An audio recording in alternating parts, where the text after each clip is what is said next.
Hi guys, it's been a while, back with a new video, and today we're gonna take a look at the Xiaomi Redmi Note 9. It's been a while since I've done a budget phone on the channel, so let's check and see if it's any good.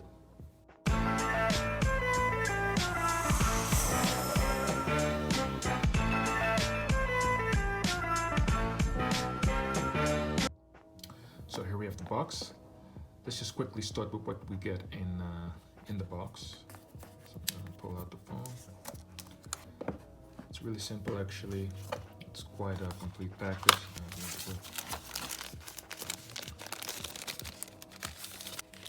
So it's dark texture, but still, as you can see, transparent. So dark transparent cover. That's charging brick. I think this is 22.5 max. So it's not bad. USB type C. So now let's look at the phone itself. So we've got some of the specs here on the front. We've got a 48 artificial intelligence quad camera with a 13 megapixel camera, front camera, selfie camera, 5020 milliamp hour battery, up to 18 watts of fast charging. We saw the 22 watts charger in the box. It's got a 6.53 Full HD LCD display, Corning Gorilla 5 glass on the front, and it's got a nice mid-range processor, the MediaTek Helio G85, of course, which we'll get into depth as well. So get it out of the package.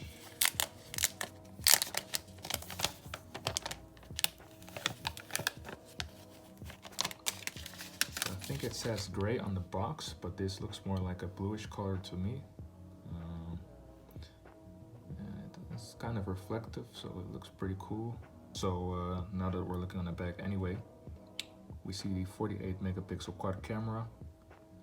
I think that should be the lens on the left side, and on the right side we have an 8 megapixel wide angle camera. We have a flash here, and we have a 2 megapixel depth sensor and 2 megapixel time of flight. 2 megapixel macro lens, which we'll get into later as well. And on the right side we have the volume up and down rocker, on and off button. On the bottom we actually find the speakers, a USB type C, and our beloved 3.5mm jack and the hole for the mic. And on the left side it's usually completely seamless, except we have the SIM tray over here, which also doubles as a port for the micro SD card. So you can put a micro SD card slot in, this phone. And on top, it's pretty special. We have an infrared blaster, so that's pretty cool. It's usually something I thought that Xiaomi would only employ on their higher end phones, but apparently the Redmi series also has that, so that's pretty sweet. If we go to the front, already told you, 6.53 Full HD LCD display, 30 megapixel cutout camera on the top. So it looks pretty nice. Oh yeah, also on the back we've got the fingerprint sensor, and it works really pretty fast. You can see, pretty responsive. It's just that it's a little flat, so it's not always easy to recognize just by touch. But as you can see, very vibrant LCD display. Looks very nice. Helio G85 doing a pretty good job there in terms of smoothness, so can't really complain about that. The device is almost 9mm thick, and it weighs about 200 grams, so it's not the lightest, but it's not too heavy either. Because of its rounded edges, it's pretty comfortable in the hands. The only thing I don't really like is that it gets greased up pretty fast, as you can see. So that's something, of course, natural to the plastic bag. This is not a glass bag, but plastic, and also a plastic frame. But seeming as this guy is well below $200, that's something I'm willing to forgive. And the plastic that is used does feel very sturdy and appears to be of high quality. So now we're on to one of my favorite topics when it comes to Xiaomi phones, and that is their software. I don't know if you've already seen my Xiaomi Mi 10 Pro. extended review, but in there I really go into depth on their software skin that Xiaomi is deploying MIUI 12 and how wonderful it is and extra functionality that you get. And that is actually for me what makes this phone pretty special. It's got a chip that is well balanced enough to offer good battery life and sufficient performance, and it's running MIUI 12, which is just yeah, the nicest Android software I've seen in a very long time. You can see it's very beautifully made, very elaborate in its functionality. It's just something I really like about this phone. Everything is just graphically so nicely done.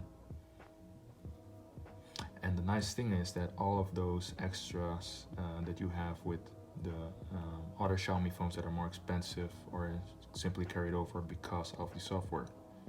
So of course I've got it in dark mode now. So if I put it back in light mode, one of the examples I have is of course you've got the Play Store and stuff like that, you know. It's all nice and in light mode, and you've got, let's see, something like Facebook running, which is also in light mode. Looks pretty cool, you know, very nice. But what I hate about Facebook is we don't have any option to actually change any of the outlook or anything about Facebook. I mean, you know, with Facebook Messenger and stuff like that, of course, you have a dark mode. But what I really like is that MIUI 12 has enabled for other applications to also be included into dark mode.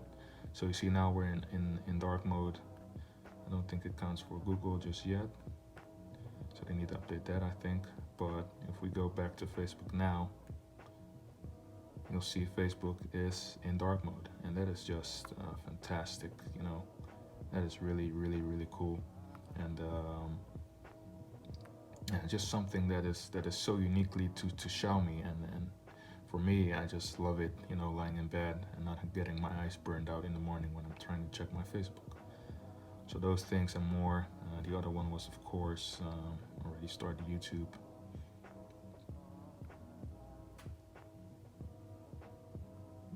Let's see, let's just have a, so here we have I wouldn't have normally worried about strikers of this live kind of stature before. matchup.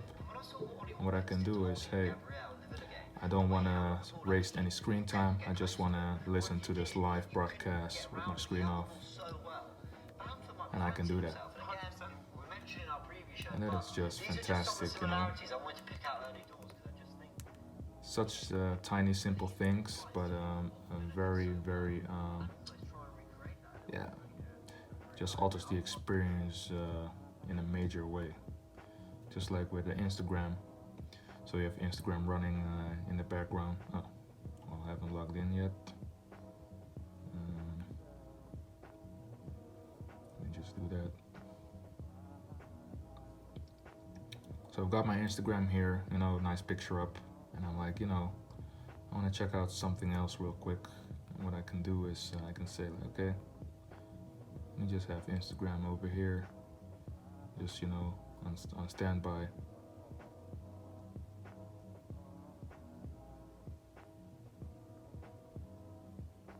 And let me just do something else, you know, or watch something else. And that's just really nice. Like if I'm texting somebody on Instagram, I'll just get a little notification pop up, and I can actually go and react on it. Yeah, and then I get my keyboard and I can just look up stuff while I'm in the app. So and while I'm doing something else. So that's just a really nice software trick. I can also swipe it away.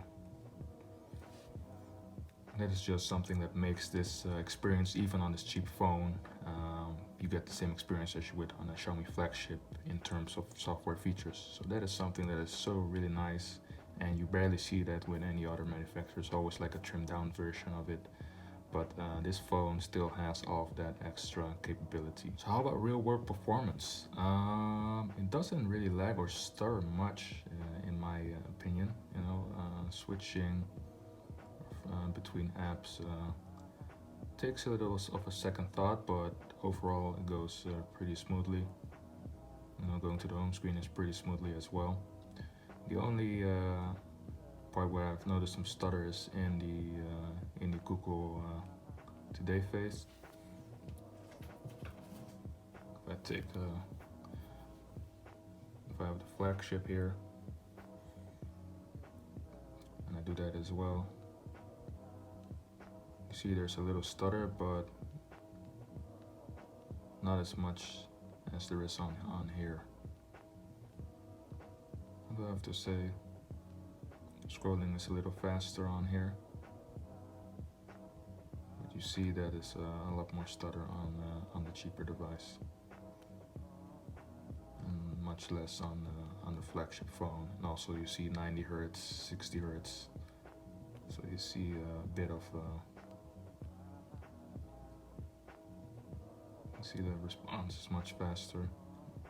This is really lagging behind what I want to do, and here you see it's pretty instant when I try to do something.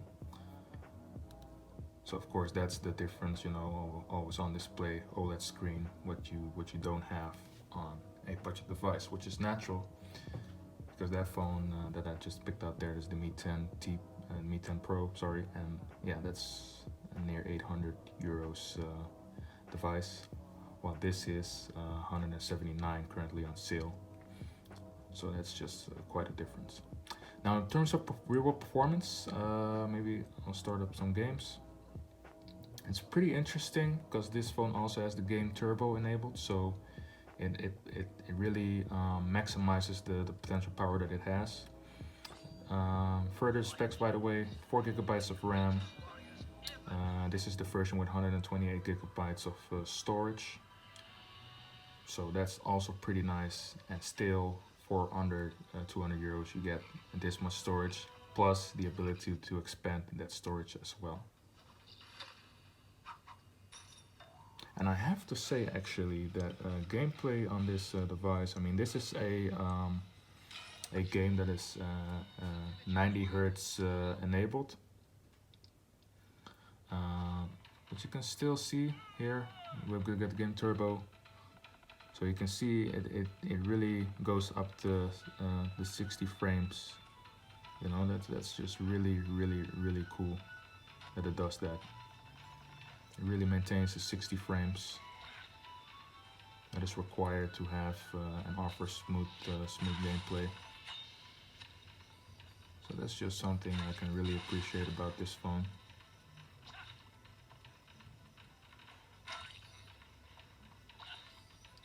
Also, the bottom firing speaker is pretty good, but it's easy to cover up.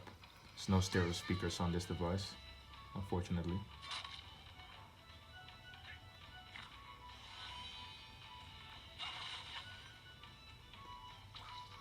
This is called Atmor, I think. It's a pretty nice game, and it's excellent in showcasing the capabilities of this phone. Unfortunately, you see here I have a game called Honkai Impact. This phone is not certified and unable to run or install Genshin Impact. I know that's a very popular game right now, but Honkai Impact by the same manufacturer, MiHoYo, I think they're called. That actually runs pretty well on this device, even if I put it on the highest settings. And that is just incredible that a phone like this can do this. And I think Genshin Impact might become available down the line through an update or anything like that, because this game is nearly as intense, if I'm honest. The only thing that differs is that it's a mecha style of that game, so it doesn't have that much of landscape rendering and stuff like that. It's very confined to just a few spaces. I think that's why it's able to run pretty well on this phone.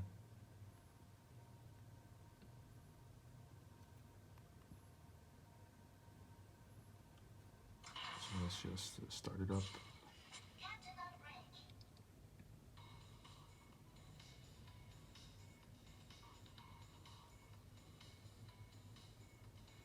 Alright, there we go.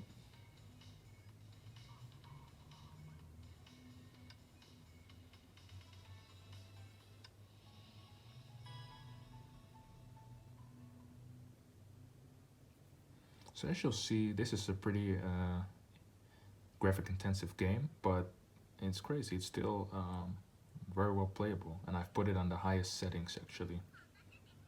So that's very interesting.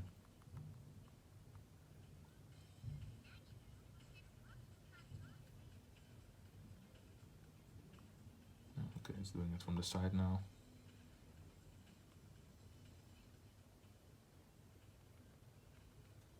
As you can see, it's full 3D.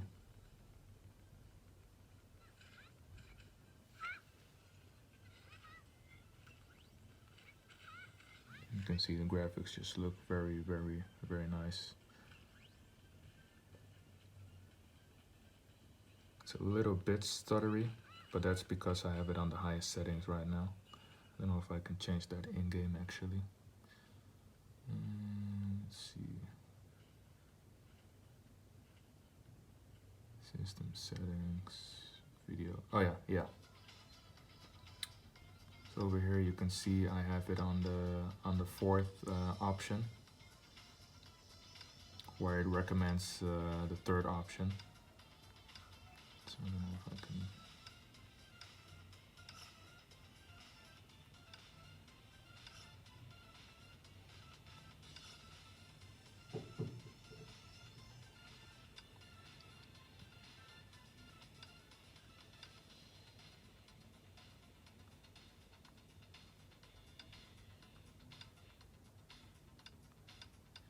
Unfortunately here you can't see it, but I think in the main menu you can actually see that the highest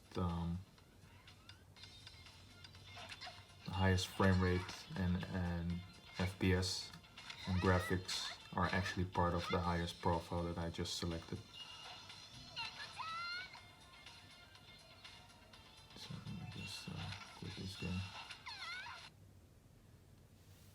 You see it's having a lot more trouble exiting that game, but you can see it's still fairly responsive even after closing such a high intensity game. Another heavy graphical game is of course Mortal Kombat. And you see it takes a bit of time to load these kind of games. Also what's very interesting is that it just automatically renders off the area with the punch hole camera, so that's an interesting choice as well.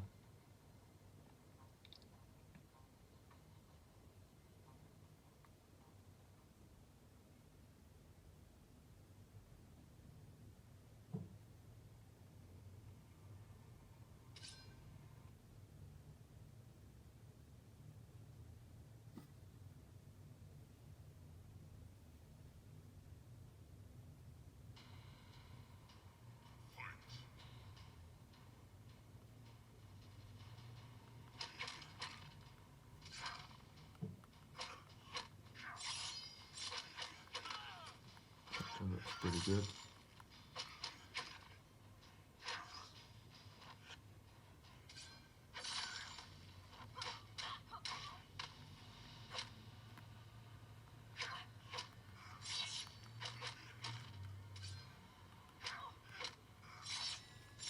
So you see it's very smooth, and it just plays very, very flagship-like, if I'm honest.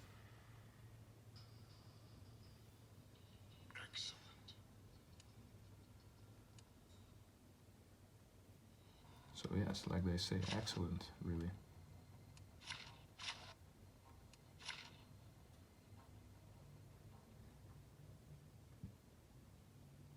So as you can see, gaming experience is just really, really nice on this device.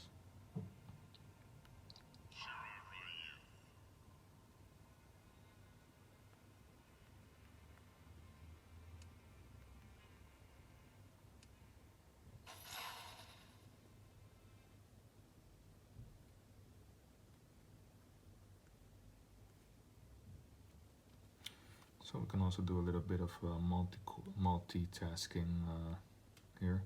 I don't think it's kept any of the games open.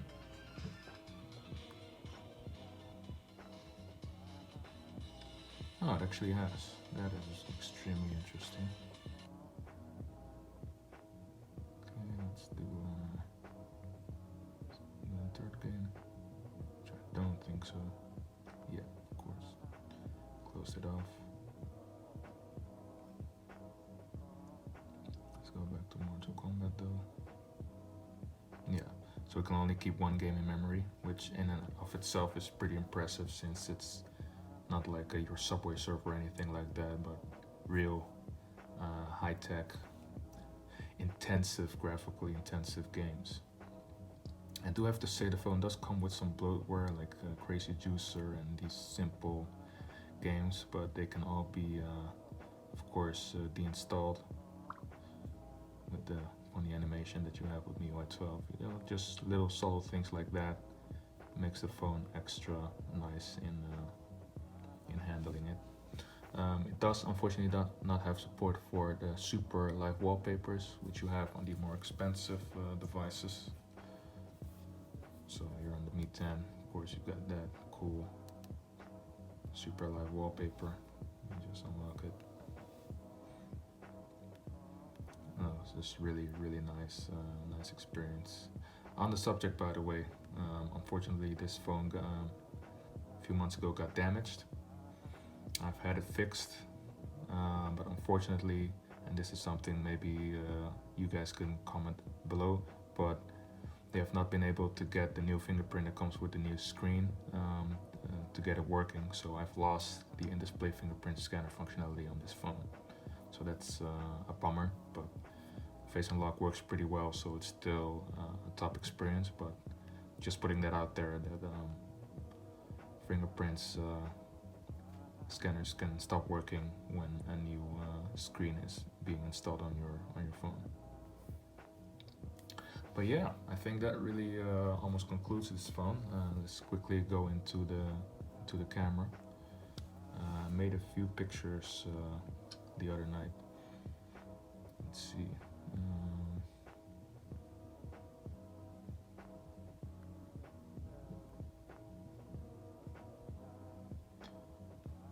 And what's also, of course, the case, ads, I haven't really seen any of them. And this phone is more tweaked to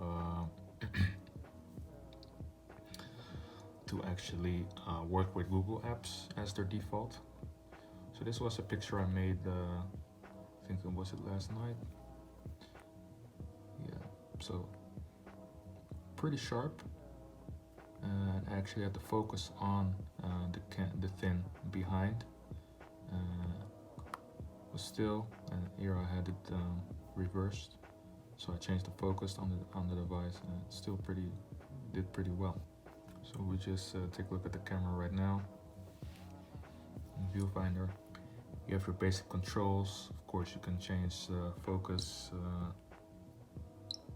to whatever you want. We have HDR, automatic HDR, full HDR, or HDR disabled.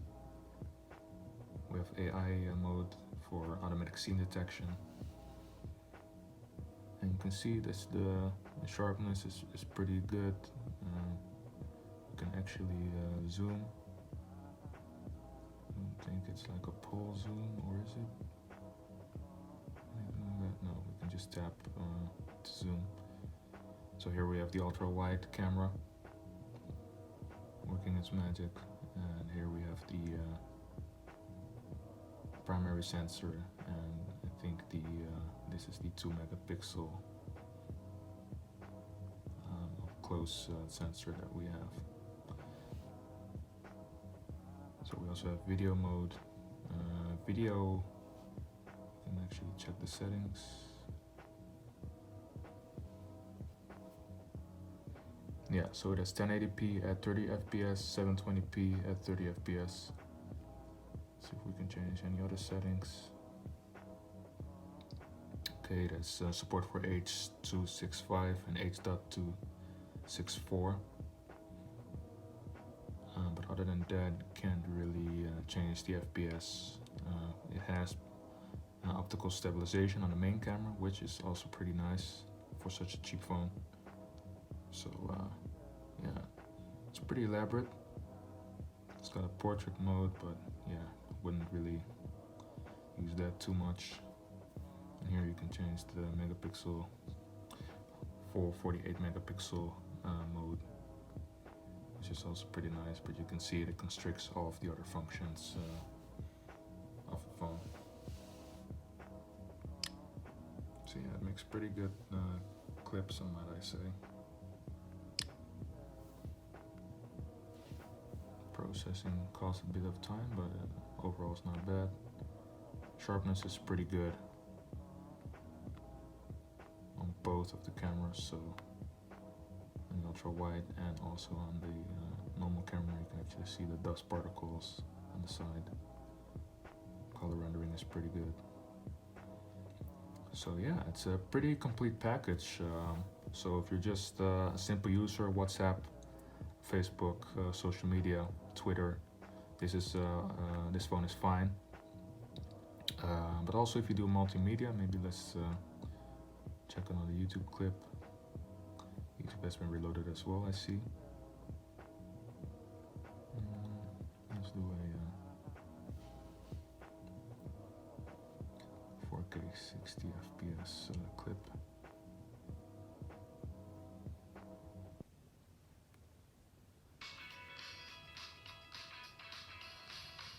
Got the annoying ads.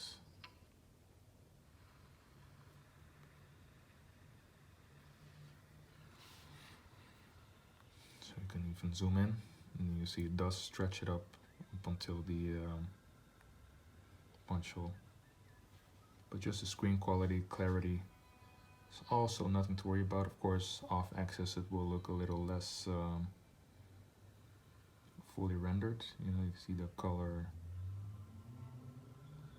shifting, but overall sharpness, smoothness of what it can display is just top notch. Especially for, remember, this phone is sub 200 euros, so I'm extremely impressed, if I'm honest. Let's see which settings we have here. Yeah, and it's running 1080p 60 FPS. So you see the screen is also plenty bright. I think it gets up to 450 nits. It's not the brightest, but should be bright enough for most people, especially not with that in this current situation where we aren't outside as much anymore.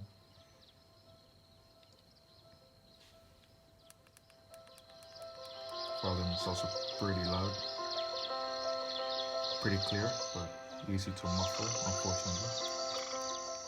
But I have to say the single loudspeaker on the bottom is pretty accurate.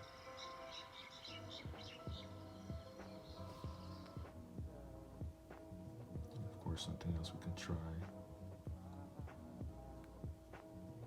Okay, something they have disabled, unfortunately, for YouTube is the little floating window. That's very unfortunate. So now for the final conclusion of this review. Could I recommend this phone? Heck yeah, it's a very, very good phone. I think it's one of the best entry-level phones I've ever seen. The last entry-level phone I had on here was, I believe, the Sony Xperia L1, I think about 2 years back. And that for the time had 16 gigabytes of storage, 2 gigabytes of RAM, a 720p screen, not flagship at all, and just I think an 8 or 13 megapixel camera. Well, this has changed this year, people. 2020 has brought about these entry-level devices like this one that are just extremely well cut out, very well balanced in price and features. I mean, you've got a very nice 48 megapixel camera. I mean, I think that's the likes that OnePlus uses on some of their more expensive phones. Of course, you've got biometrics on it now, fingerprint scanner on the back. You've got a full HD panel. This one has a huge plus 5,000 milliamp hour battery. And especially the chipset is very interesting because a couple of years back, MediaTek kind of sucked Wasn't very good. Was the most cheapest chip, but also a very cheap and out experience in terms of performance. And now we can see that it actually can play some high-end games on a pretty good frame rate, offers enough smoothness for everyday tasks, navigating. So that's just an incredible improvement that I've seen in these past 2 years. That's just the way mobile tech works, and I guess that is still evident in the lower and mid-tier of the phone market, not so much on the high end anymore, but yeah, this is a fantastic device for the price. And if we compare it, I looked up some comparison here in the Netherlands, in Europe. We've got the Galaxy A21, and that phone actually basically sucks compared to this one. The only thing that is the same is probably the cameras, both 48 megapixel, but it loses out in every other department. It only has a 720p screen. It has the worst performing processor in the entire lower range phones. It's got like a single core GPU, and that is just not enough to play games smoothly or have a lag-free experience as we nearly have here. The closest competitor that I've seen is Honor with their chip, but their chip is also graphically less powerful. And also one of my favorite brands, of course, Sony. They've got the L4, and that phone is basically as bad as the Galaxy A21. So you're really seeing Xiaomi and other brands like it, like Realme, really stepping up their game and bringing it to Europe. And this is now, I think, the king of budget, the Redmi Note 9. The only phone that is maybe better than this one is Xiaomi's own Redmi Note 8 Pro from last year, which, funny enough, has a even higher end MediaTek, I think G95, and that is really like powerful enough to play Genshin Impact and stuff like that. It has a 64 megapixel camera. So that phone is probably a bit better for a little bit more. But this one, if you absolutely don't want to spend, but you want like a basic experience, Google experience, that you can do everything on with a good keyboard, good battery life, sufficient camera, biometrics on board, now especially with the COVID, fingerprint scanner comes much more in handy than face recognition that you have on the iPhones and other expensive phones. This really is a solid recommendation. So I guess there's not much else left to say, other than I'll see you guys in my next video. And let me know if you guys want to have some more content on this device, or just let me know in the comments which other device I should be taking a look at. Because certainly at the moment I'm really turning into a Xiaomi fan, both on the high end and in the low end. And like I said, software makes up all of the difference, and that experience really doesn't really suffer in this cheaper iteration of that. So this has been it. This is Guest 75 again, and I hope to see you guys in the next video.